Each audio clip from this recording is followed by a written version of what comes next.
만나서 반갑습니다. 저는 대전 반석초등학교 김미정 선생님이고요. 네, 오늘 선생님이랑 같이 이제 바다에 대한 얘기를 좀 같이 나눠보도록 할 거예요. 선생님 중간중간 퀴즈를 좀 낼 건데 그 퀴즈를 맞춘 친구들에게 주려고 이렇게 선물을 좀 가지고 왔어요. 먼저 여러분 바다 하면 뭐가 생각나요?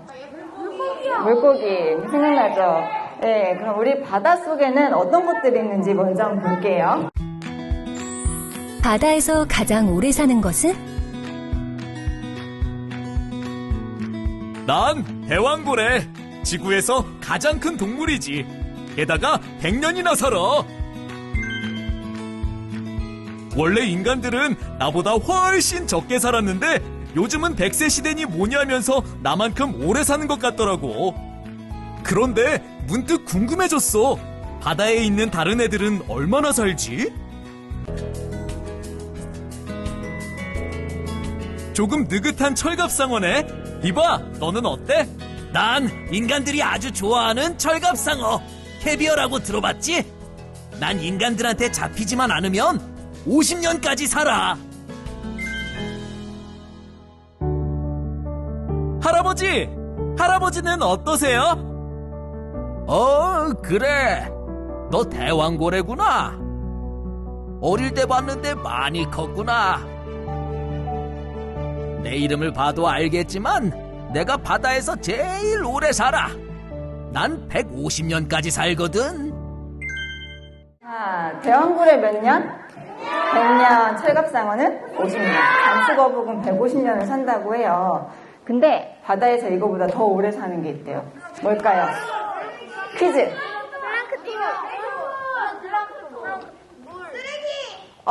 예, 쓰레기 중에서도? 네, 맞췄습니다. 이따가 상품 받아가세요. 예, 그렇다면 플라스틱의 수명은 몇 년일까요? 거기 하늘색 친구? 1000년. 몇 년이요? 500년 맞췄습니다. 이때 상품 받아가세요. 네, 한번 확인해 볼게요. 장수거북 할아버지? 전 지금 나이는 47세지만 앞으로 453년은 더 살 수 있어요. 전 500년 동안 살거든요. 제가 제일 오래 살아요.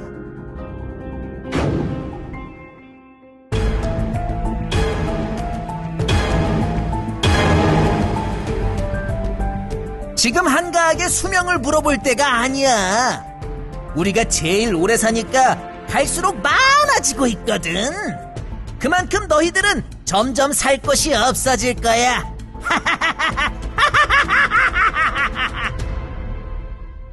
자, 이렇게 바다에서 가장 오래 사는 것은 플라스틱으로 만든 페트병이에요. 수명이 몇 년? 500년이나 된다고 하죠. 자, 그러면 바다를 삼킨 플라스틱이란 제목으로 얘기를 좀 더 이어가도록 하겠습니다.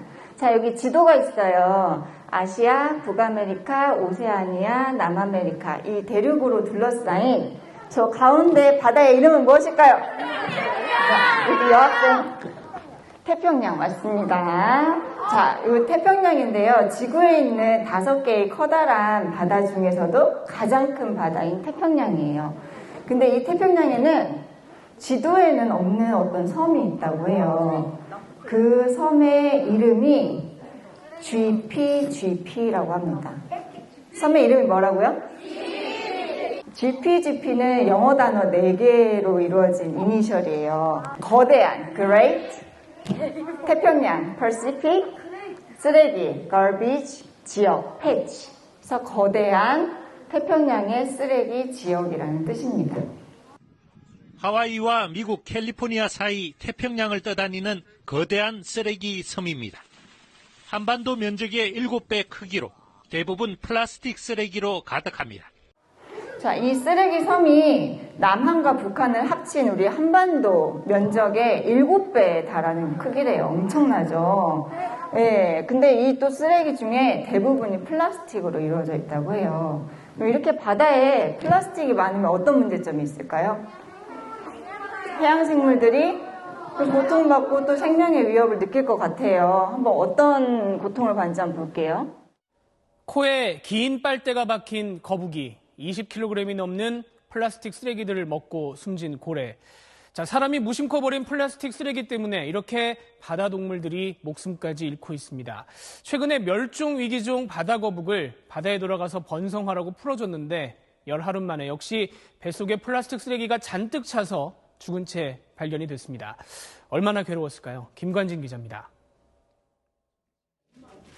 국립생태원 연구원들이 붉은 바다거북을 부검합니다. 등껍질을 열고 내장을 분리해내자 비닐, 플라스틱 조각 등 쓰레기가 쏟아져 나옵니다. 몸 길이 42cm에 3년생 붉은 바다거북 한 마리에서 나온 쓰레기는 모두 225조각, 무게는 10.24g에 달합니다. 국제적인 멸종위기종인 이 붉은 바다거북은 국내의 한 대형 수족관에서 전시용으로 사육됐습니다.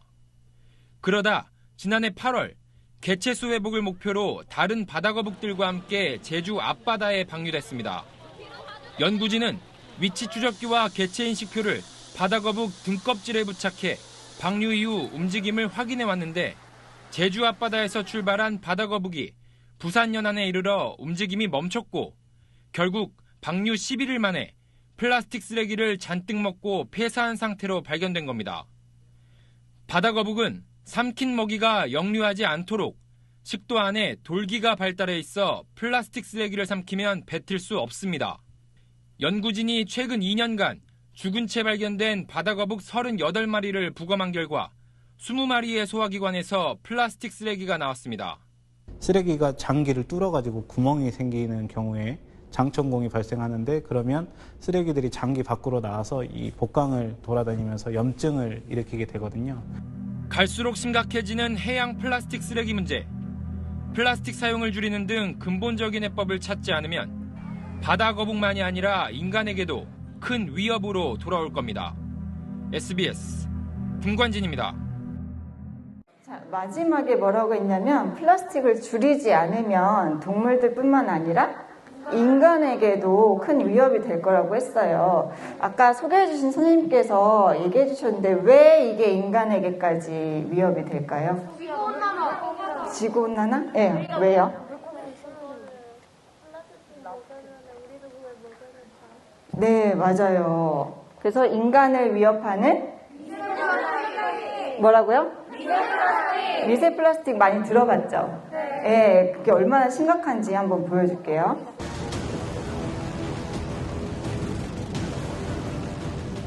며칠 전보다 확실히 많아진 플라스틱 조각들의 모습을 볼 수가 있는데요. 지금 그 만타 트롤을 이용해서요, 그 플랑크톤 채집기에 바닷물 속에 들어있는 그 각종 구조물들, 플라스틱들의 그 조각들을 모으고 있습니다. 어떤 결과, 어떤 조사 결과가 나올지 상당히 궁금해집니다. 트롤의 생긴 모습이 마치 바다에 사는 만타가오리와 비슷해서 만타 트롤이란 이름이 붙여졌습니다. 원래 만타 트롤은 바다 표면에 사는 플랑크톤 채집을 위한 실험 도구입니다. 무어 선장은 20년 전부터 이 기구를 이용해 바다에 떠있는 미세 플라스틱을 관찰했습니다. 시속 3-4km로 1시간쯤 끈 다음 트롤을 걷어 올립니다.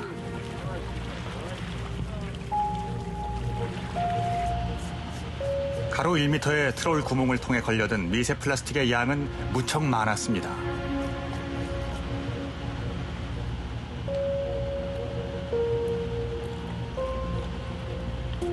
It's an ocean of plastic. I call it a plastic soup. Yeah, it's just many pieces of plastic. 바다 생명을 떠받치고 있는 플랑크톤이 차지해야 할 자리를 플라스틱이 점령했습니다.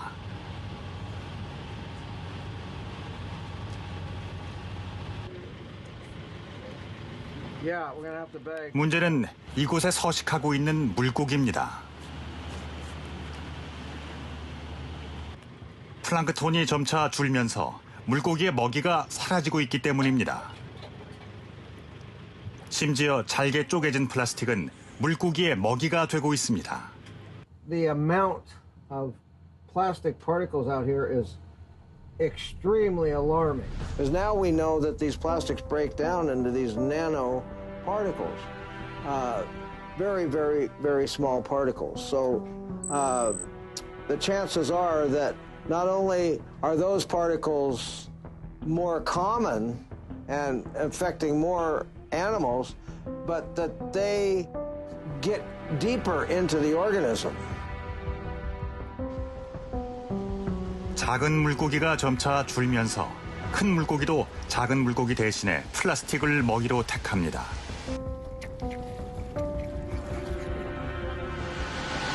So many fish have been eating.